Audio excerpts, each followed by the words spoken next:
ছাত্র জনতার উপরে নির্বিচারে গুলি চালিয়ে হত্যাকারী সরকারকে গণহত্যার দায়ে বিচারের মুখোমুখি করে এবং তার সহযোগীদেরকে এবং তার দল তাদেরকে নিষিদ্ধ করা, শেখ হাসিনাকে দেশে ফিরিয়ে আনা। ফুয়াদ ভাই তিনটা কথা বলেছে, আপনারা খেয়াল করেছেন কিনা আমি জানি না, অনেক ক্রাউডের মাঝে। প্রথমত এই সরকার, অনেকে বলছে না বিপ্লবী সরকার, না গণঅভ্যুত্থান পরবর্তী সরকার, অন্তর্বর্তীকালীন সরকার, এটা আমি মনে করি একটা ভুল হয়েছে। ঠিক প্রেসিডেন্টের কাছে শপথ দেওয়া, ওই যে ভাই ভালো বলতে পারবেন, চুপ্পু সাহেবের মতো একজন কর্পোরেট ব্যক্তি যিনি শুধু প্রেসিডেন্ট হিসেবে আছেন, নৈতিকভাবে বিচ্যুত ব্যক্তি, তার কাছে শপথ নেয়, এটি একটি ভুল পদক্ষেপ ছিল। এই সরকার বাংলাদেশের অভূতপূর্ব, সারা দেশে জনগণের ম্যান্ডেট নিয়ে তারা ক্ষমতা এসেছে। ছাত্ররা পরিষ্কারভাবে বলেছিল যে ছাত্র জনতার রূপরেখা দেওয়া সরকার ছাড়া কোন সরকার তারা মানবে না। কাজেই প্রশাসনিক সেটআপ বিভিন্ন পরিবর্তনের আগে প্রেসিডেন্টকে অবশ্যই রিজাইন করতে হবে, ঝুঁকি থাকবে। কাজে অন্তর্বর্তীকালীন সরকারকে বলবো, সমস্ত রাজনৈতিক দল দলমত নির্বিশেষে আপনাদের প্রতি যে সমর্থন দেখিয়েছে, আপনাদের কাছে যে সংস্কারের দাবি তুলেছে, সেই ক্ষেত্রে বর্তমান সংবিধান দিয়ে হবে না। এই সংবিধান বাতিল করে আপনাদেরকে নতুন সংবিধান রচনা করতে হবে। এই অন্তর্বর্তীকালীন সরকার, পরবর্তীতে সরকার আসবে, তারা আপনাদের সমস্ত কাজকে বৈধতা দেবে, তারা আপনাদের সেটা লিগালাইজ করবে, কিন্তু আপনাদেরকে অবশ্যই প্রেসিডেন্টকে অপসারণ করে ডক্টর ইউনূসকে প্রেসিডেন্টের দায়িত্ব নিতে হবে। পাশাপাশি আপনারা শুনেছেন, নেতৃত্ব বলেছে ফ্যাসিস্ট শেখ হাসিনা এবং তার দোসরদের ষড়যন্ত্র থেমে যায়নি। সচিবদের কূপ, সামরিক বাহিনী অফিসারদের তৎপরতা, রাজনৈতিক তৎপরতা, দিল্লির তৎপরতা, একটা কথা অবশ্যই পরিষ্কারভাবে বলতে হবে, এই যে শাহবাগে সংখ্যালঘু সম্প্রদায়ের নামে কিছু লোকজনকে নামিয়ে দিয়েছিল, কারা নামিয়ে দিয়েছিল? দৈনিক কালবেলার সম্পাদক জনাব সন্তোষ শর্মা এবং এখানকার যে হিন্দু বৌদ্ধ খ্রিস্টান পরিষদ নামের যে সংগঠনের নেতা রানা দাশগুপ্ত, এরা কারা? স্পষ্ট তাই সেটা ভারতীয় হয়ে স্বীকৃতি দিয়েছে। এই রানা দাশগুপ্ত কিংবা সন্তোষ শর্মার মতো যারা স্বীকৃত হয়েছেন কাছে দিল্লির দালাল আছে, তাদেরকে যদি আমরা বিচারের মুখোমুখি করতে না পারি, আমরা শান্তিতে থাকতে পারবো না।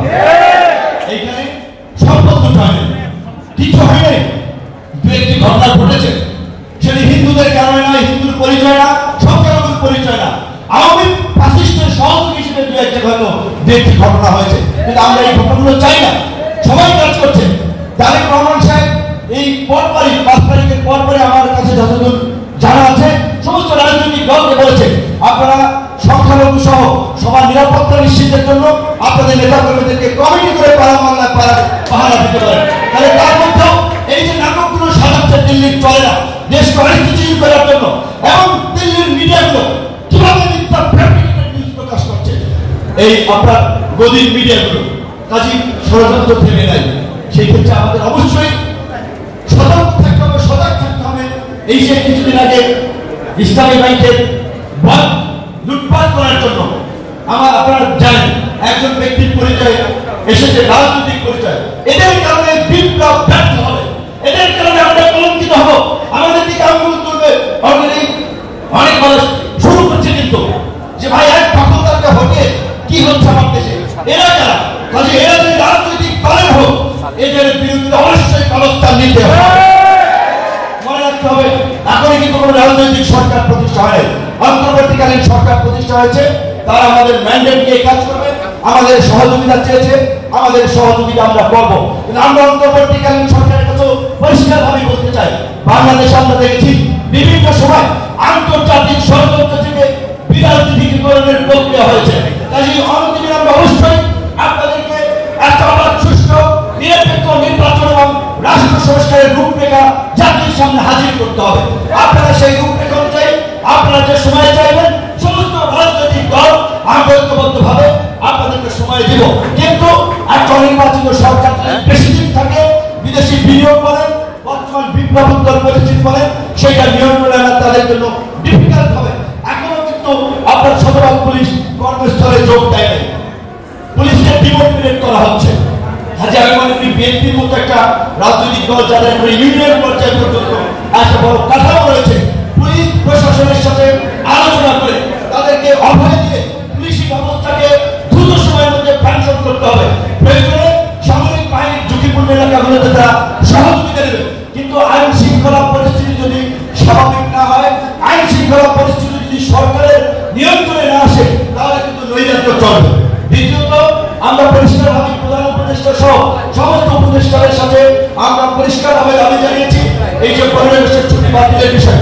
অবশ্যই শেখ সাহেবের মুক্তিযুদ্ধে অবদান আছে, তার জন্য আমরা তাকে রেসপেক্ট করি, কিন্তু তার মতো এই যে এখানে যারা মুক্তিযুদ্ধ আছে তাদের তো কন্ট্রিবিউশন কম নয়। এতগুলো মানুষ মারা গিয়েছে, বেড়েছে।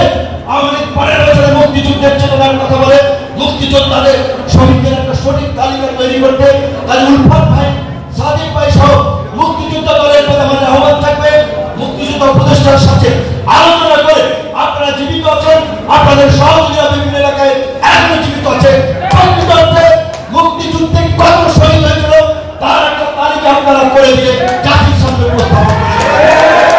আপনারা পুরো মুক্তিযোদ্ধা আওয়ামী লীগের যারা প্লট দেওয়ার জন্য সুবিধা নেওয়ার জন্য মুক্তিযোদ্ধার তালিকায় নাম লিখেছিল, তাদেরকে মুক্তিযোদ্ধার তালিকা থেকে বাদ দেওয়া এবং প্রকৃত আসল মুক্তিযোদ্ধা এখন যারা জীবিত আছে অনেকজন আপনারা একটা টিম করে আমরা তরুণরা আপনাদের সাথে কাজ করবো, ভলান্টিয়ার হিসেবে আপনাদেরকে সহযোগিতা করবো, তাদেরকে সহযোগিতা করা।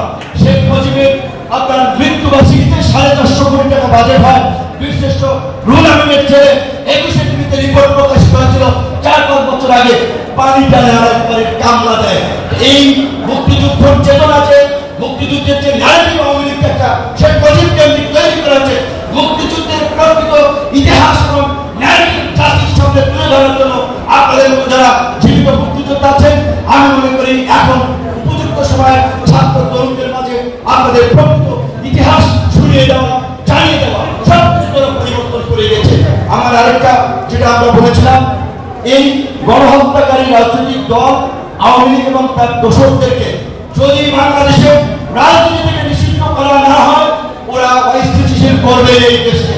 তাই পরিষ্কারভাবে জার্মানিতে, ইটালিতে যেভাবে ফ্যাসিস্টরা নিষিদ্ধ হয়েছিল, অন্তর্বর্তীকালীন সরকারকে আমরা অনুরোধ জানাবো অনতিবিলম্বে ছাত্রলীগ যুবলীগকে সন্ত্রাসী সংগঠন হিসেবে স্বরাষ্ট্র মন্ত্রণালয় থেকে প্রজ্ঞাপন দিয়ে আওয়ামী লীগের রাজনীতি আপনারা নিষিদ্ধ করবেন। আমাদের বিরোধী বন্ধুরা সেই সমাজ অনেকেই বলছেন মাল্টি পার্টি ডেমোক্রেসি থাকবে বাংলাদেশে। অবশ্যই আওয়ামী লীগ প্রাথমিক নির্বাচনেও 63টি রাজনৈতিক দল নির্বাচন বর্জন করেছে। আমি বিএনপি করি না, আমরা গণতন্ত্রের স্বার্থে আমরা একসাথে আন্দোলন করেছিলাম, রাষ্ট্র ভবনে এখন একসাথে কাজ করছি। এই সমস্ত রাজনৈতিক দল, অনেক রাজনৈতিক দল আছে, মৌলিক জায়গায় হয়তো তারা একটা জোট করেছে, তারা যুবপথ আন্দোলন করেছে, অনেক রাজনৈতিক দল আছে।